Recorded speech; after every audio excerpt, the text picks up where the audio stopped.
Good morning mga anak apo.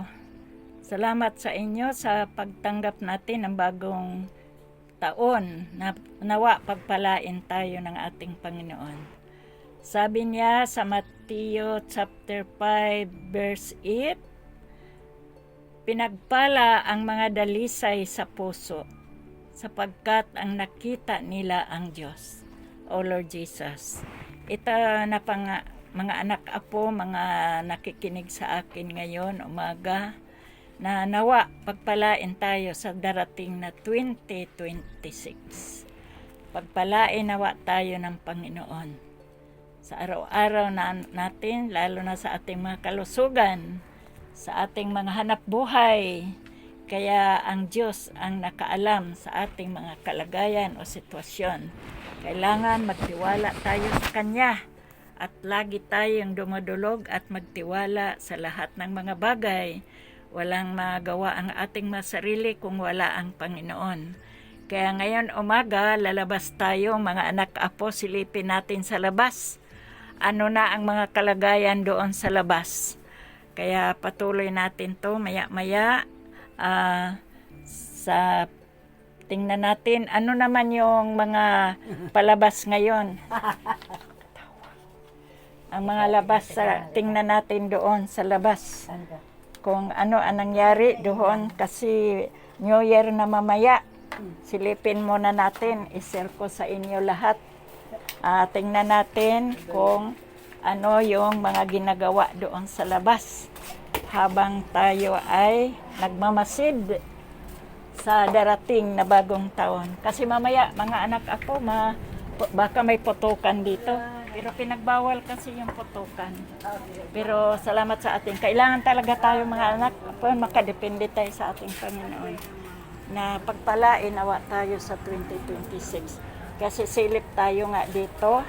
Tingnan natin yung mga mga ginagawa ng ating mga kapatid dito.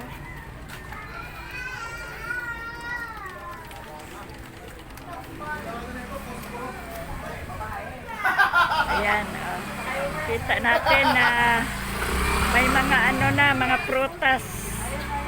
Mga prutas makita natin. Hi ka! Mag-hi ka, hi. Hi daw. Dito, tingnan mo. May sumasayaw pa sa bagong taon na darating.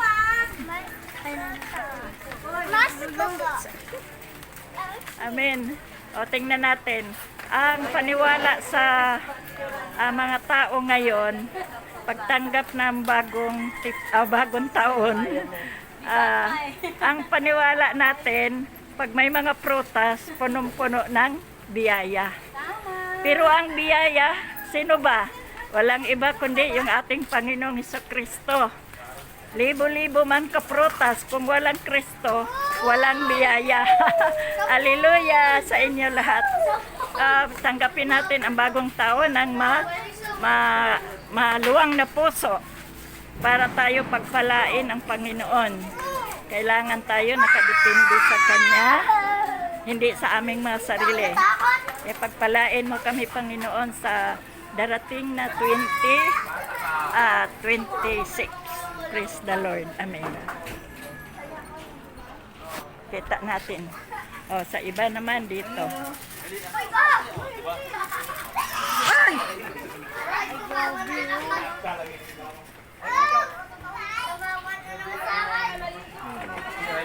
51 viewers na tayo ngayon. 51,000. Praise the Lord. Daming tao na, Kailangan masaya ang ating mundo, mapayapa, walang mga sagabal. Kailangan pagpalain tayo nawa ng ating Panginoon sa 2026. Ngayong gabi, ingatan mo kami, Panginoon, sa lahat ng mga sakuna.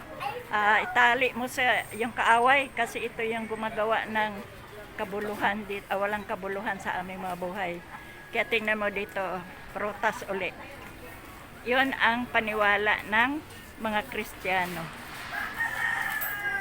Kita mo. Prutas. Walang mga pagkain, wala. Walang pagkain na physical na pagkain. Puro muna prutas. Pagkain din yan, pero prutas. Lord Jesus. Ayan. Hanggang doon sa bungad. Hanggang bungad.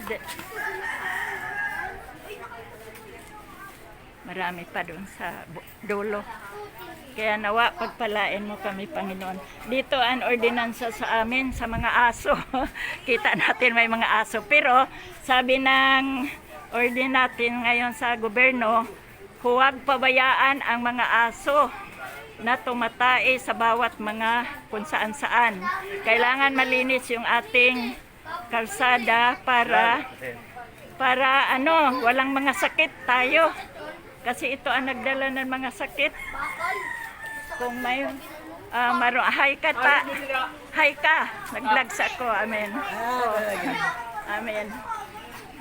May sister me, Happy New Year. Nag-vlogs ako. Tingnan mo. May mga dekorasyon pa. Simula pa ito noon. Happy New Year. Mag-hi ka sa vlogs ko. Hi. Amen. Very busy ang mga tao ngayon sa pagtanggap ng 2026.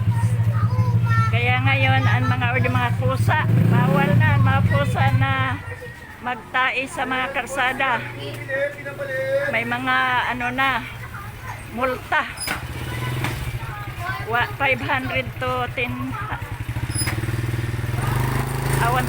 pala